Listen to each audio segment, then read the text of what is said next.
Counter punch boxing. Feeling a little bit, I don't know, what do you call it? Bipolar, crazy tonight, whatever. You know, I'm in that mood.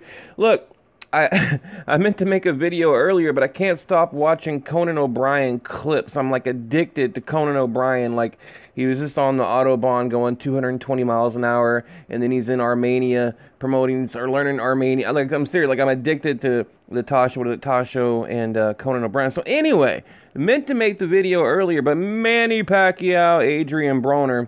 It's like my Showtime review, the all access, kind of like HBO's 24/7.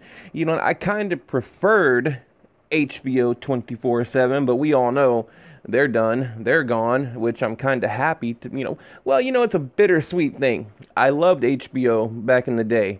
You know, when I was a kid, I mean, I could remember hearing, you know, the broadcasters and all the commentators talking like when I was going to sleep, you know, falling asleep on the couch as a kid, like watching boxing, you know, and I grew up with it, you know, Friday night fights on ESPN, HBO, you know, it was just, so it's, you know, a huge part of my life, but they ruined it. You know, at the end, you know, you got Jim Lampley, Kellerman, they just completely ruined it. So, you know, bittersweet, right?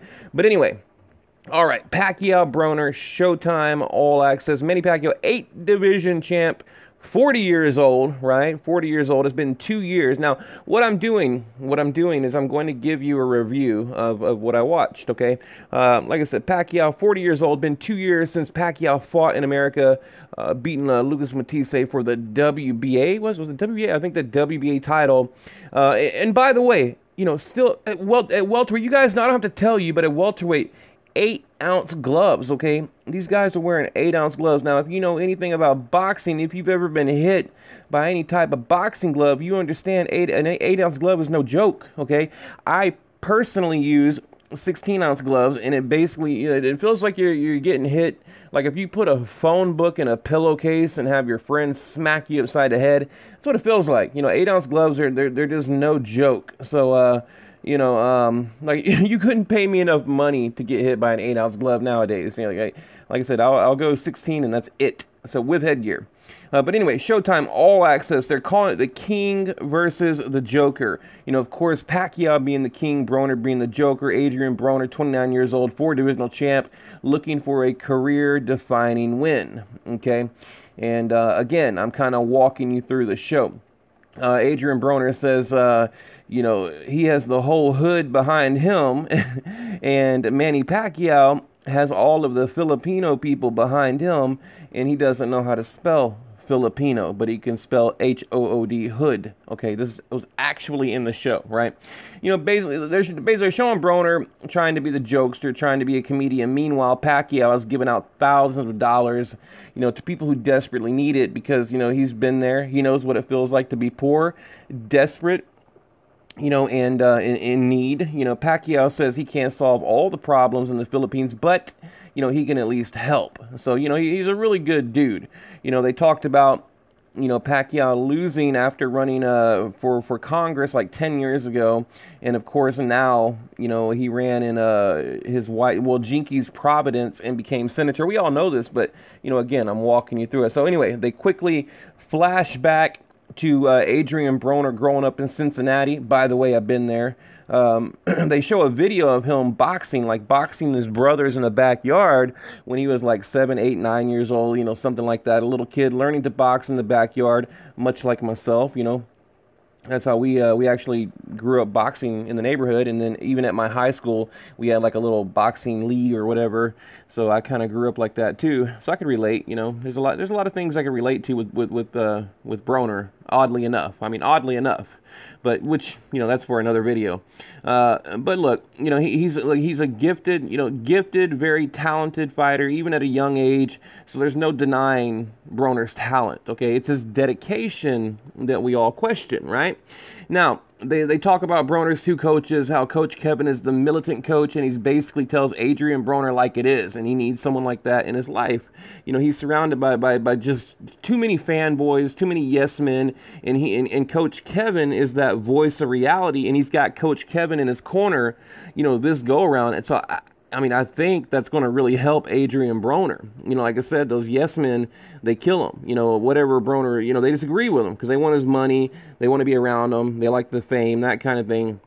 And then they go on. Adrien Broner's talking about his time in jail. He was spent, you know, facing like, what do you say, like 53 years, spending 23 hours a day in his cell, 1 hour out in the yard. You know, he basically had a life-changing moment, asking himself, you know, what am I going to do when I get out of jail? And he decided, you know, I'm going to box. I'm going to be a boxer. Okay, again, walking you through the show.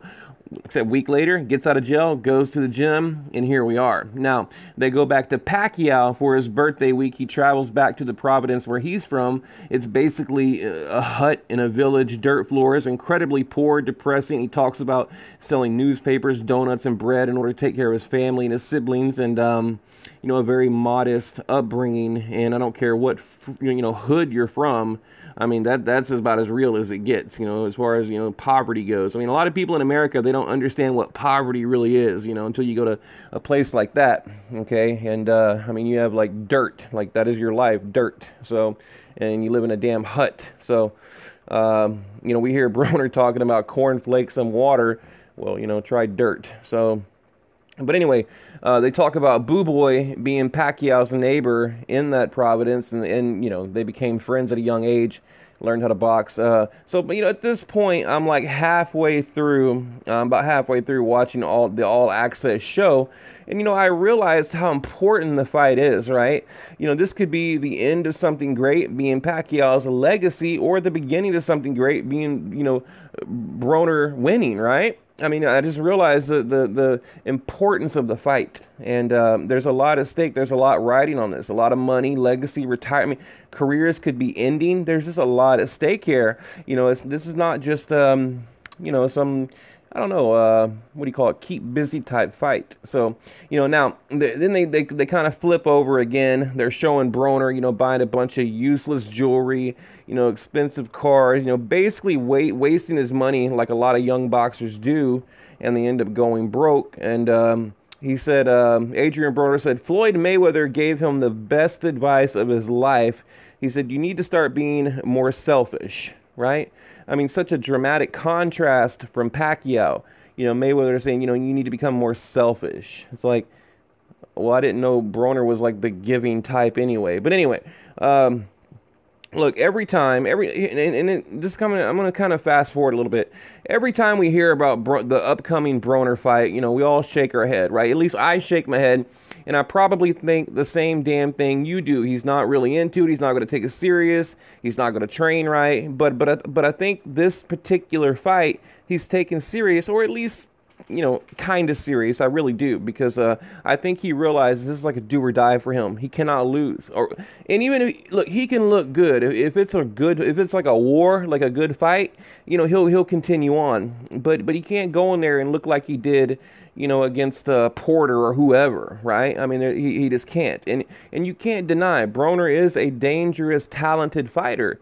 You know, but again, he's his own worst enemy, kind of like the Charlos. I mean, a lot of these young guys, it's their ego, man. Their ego kills them. So the show goes back to the Philippines. Manny Pacquiao giving out food, rice, and General Santos, you know, helping all the people in need. And then they show Pacquiao's new boat. Now, this boat he like bought for his birthday looks like a damn cruise liner. I mean, it looks like a cruise ship you'd go on with your family, like to the Bahamas. I mean, it's crazy, the size of this thing. Like, I mean, it's ridiculously big. It looks like a damn cruise ship, you know.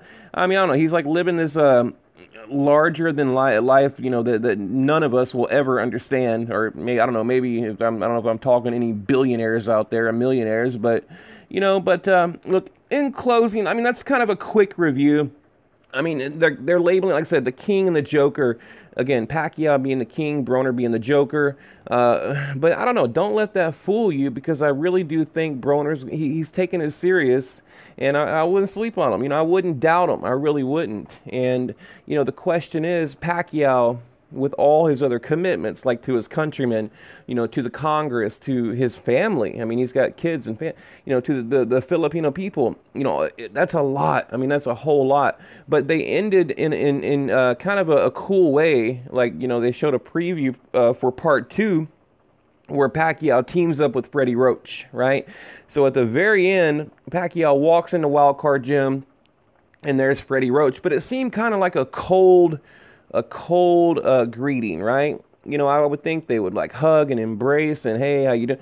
But I don't know. I think there was kind of like a little bit of a handshake, and there just seemed to be a little bit of this awkward tension going on, right? But I'm sure that'll pass. You know, I'm sure. You know, and who knows? I mean, maybe they had already talked before. Well, we know they already talked. I mean, Pacquiao and Freddie Roach apparently had a very long conversation. They already met up. You know, so I don't know. I just didn't see that chemistry from Roach and Pacquiao that we once knew. I mean, they were like the greatest team in boxing, right? So as far as, you know, trainer coach goes. So I mean, Roach being like a father to Manny Pacquiao. And I remember there was a fight where Pacquiao's real father was in the audience, and they were talking about how Freddie Roach was like more of a father than Pacquiao's real father, you know. So I don't know. So, you know, we'll see. I think Boo Boy did a great job in the Lucas Matisse fight. I mean, the results are the proof, but how much of that was Pacquiao, right? Like his own natural ability. How much of that was, you know, a worn out older Lucas Matisse, and how much of that was Boo Boy, you know? So I don't know. You know, Pacquiao talks about how Boo Boy, you know, he understands the way Manny fights, and he doesn't really teach him anything. He just helps him maintain what he already has, as to where Freddie Roach can come up with a game plan, because Freddie Roach is a mastermind, you know, when it comes to game plans. But then I think back to that Jeff Horn. I don't know if I can forgive Freddie Roach, right? When I think back to that Jeff Horn fight, you know, where was Freddie Roach? Where was the protest? I mean, he should have been jumping up and down in that corner, and he did nothing. I don't blame Pacquiao, you know, for shunning him for nearly 2 years. I don't. You know, but we know Pacquiao, being a Christian, he's a forgiving, you know, individual, and he forgave him. But I mean, I don't know if I could, because, you know, and me personally, being a big, you know, fan of Freddie Roach, I don't know, it took a lot away, you know. Of course, I mean, I do respect him, things like that, but oh man, I mean, you know, like I said, I feel like he threw Pacquiao under the bus. Even after the fight, they're interviewing Freddie Roach after the Jeff Horn fight, and he's like, "Oh yeah. I think it was a good decision. You know, the officials, you know, they did good. No complaints here." Like he was like completely complacent, right? And again, I mean, all the headbutts, the low blows, the fouls. I mean, I counted over 40. Okay, and you guys remember I made a video and it got taken down. Like they actually flagged my video because I exposed, and even like apparently the real Jeff Horn came onto my channel, which I don't know if it was him or not, but I think it was. And he was like talking shit. It was probably one of the people controlling his accounts, but he tried to prove to me that it was really him. And then my video got taken down by Top Rank, right, for copyright issues. So, you know, I think it probably was him, but the video at the time had like 300,000 or 400,000, like over 250,000 views at the time. I'm talking about when I was like exposing Jeff Horn for all the fouls. But again, what I'm getting at is Freddie Roach, he said nothing. You know, remember Pacquiao was all busted up. I mean, his eyes were bleeding, the low blows. I mean, he was like coming in with his head and like literally headbutting Pacquiao in the face. And Freddie Roach, you know, he just did, like I said, did nothing. So I don't know if I could forgive that. I mean, look, your job as a coach is to protect your fighter in all, you know, before, during, and after. I mean, if you got to jump in that ring and cause a damn scene, whatever you got to do, protect your damn fighter. And the truth is, Freddie Roach failed him. He failed him, okay? So I don't know if I could forgive that. I have a hard time with it. So, I mean, what do you think, guys? Who are you picking? What do you think about, you know, Freddie Roach, Pacquiao teaming up again? You know, again, I don't like it. So what do you guys think? Leave it below.